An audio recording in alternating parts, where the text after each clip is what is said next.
here and welcome back again to my YouTube channel. So I'm going to do a review of the Maybelline Instant Age Rewind Concealer. And it is a treatment concealer. 2-in-1 concealer siya, guys. With Goji Berry plus Haloxyl. Tapos, ayan siya, guys. And guys, before tayo mag-start, this is not a first impression review. Dahil 3 days ago ko pa siya nabili and sobrang excited ako na gamitin siya kaya nagamit ko na siya. Pero yun nga guys, dahil sobrang nag-worry din ako dito sa applicator niya dahil ito lang yung applicator and nakalagay dun sa packaging niya na do not wet applicator. So hindi siya pwedeng labhan, hindi siya pwedeng linisin, hindi siya pwedeng basain. Dahil kapag tinanggal mo siya, hindi na siya pwedeng ibalik at kapag binasa mo siya, parang mag-iiba yata yung consistency nung concealer. Kaya yun. Pero nakalagay doon guys, don't worry kasi the applicator is protected by a antimicrobial system. And konting story lang about this guys. Sobrang, nung hindi pa ako nag-start mag-YouTube and nanonood pa lang ako ng mga YouTube videos, eto na lahat yung parang nakikita ko na ginagamit or yung parang holy grail ng mga YouTubers, international man yan or local. Sobrang ito yung ginagamit nila kaya sobrang gustong-gusto ko tong bilhin. Pero hindi pa ako nun bumibili nito kasi nga nag-aalangan ako na baka mamaya sa mga online shop lang kasi siya pwede. So, nag-aalangan ako dahil baka mamaya fake yung mabili ko at hindi siya talaga yung Instant Age Rewind na concealer. So, guys, I'm so happy na meron na nito sa Pilipinas. So, yun guys. Enough na sa maraming kwento. Let's move on na sa review. So, tanggalin ko muna. Yan guys. Nag-moisturizer lang ako ng face ko pero wala akong nilagay na anything na wala akong primer, wala akong foundation, wala akong BB cream. Ito lang talaga yung itetest natin ngayon. Ito pala guys is iniikot siya, tinitwist siya dito. May arrow siya dito na instruction yan. Tinitwist siya hanggang sa yung product is lumabas.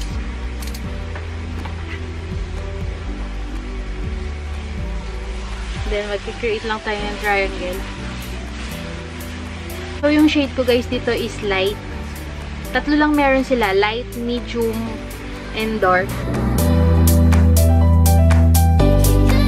So, itong applicator naman niya, hindi naman siguro ito yung pang-blend natin. Kaya hindi naman siya siguro magkakaroon ng bacteria or madudumihan. So, pang-apply lang talaga siya guys. Huwag nyo siyang gawin na pang-blend.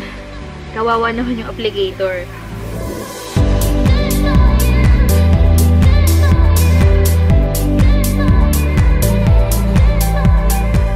Gamit lang ako ng Real Technique sponge para i-blend yung concealer.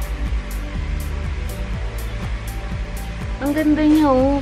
Pag tinitingnan ko, pag di ko biniblend, sobrang nagagandahan ako sa finish niya.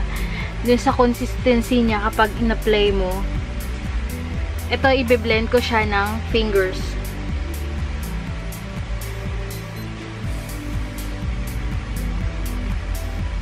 Hindi siya madali siyang i-blend ng kamay. Hindi siya nagki-cake.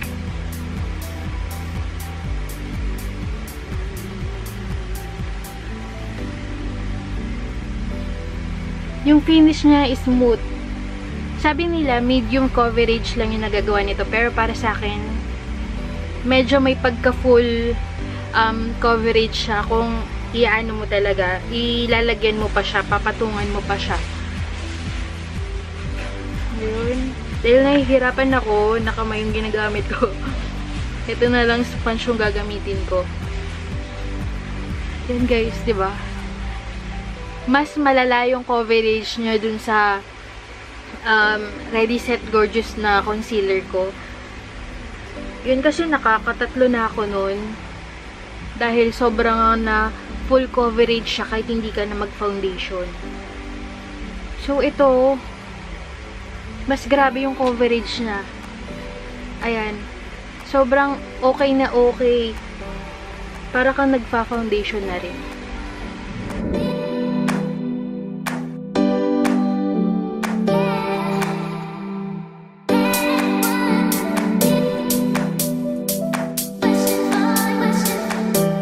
Habang nilalagay ko siya sa face ko or habang biniblend ko siya, para akong nagbe-blend lang ng foundation.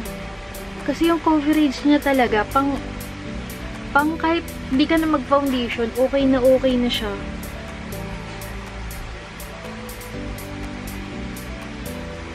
Ayan guys, diba? Para akong naka-foundation na. So, ayan guys, yung coverage sa mukha ko nung foundation, I mean concealer.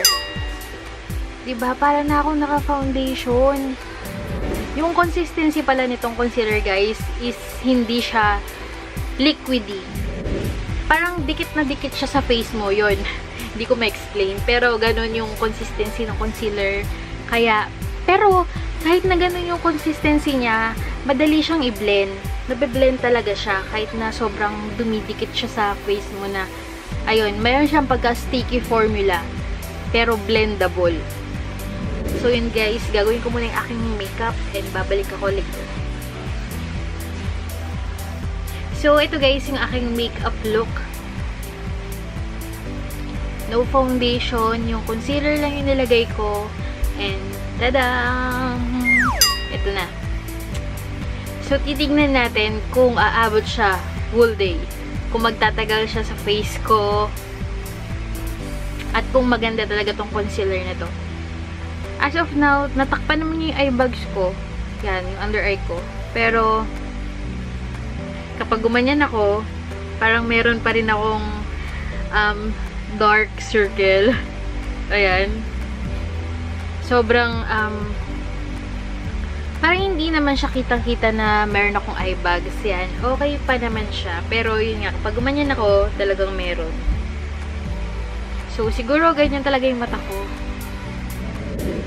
So, yun guys. And I will be back later for more updates. So, guys, ito yung update ko for the Maybelline Instant Age Rewind Concealer. So, ito siya guys sa aking face.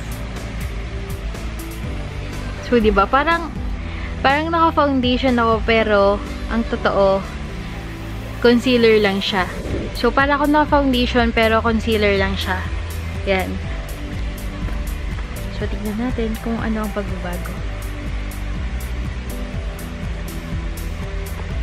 So, as of now, wala pa guys. Pero, ito na yung aking pinaka last review for the concealer.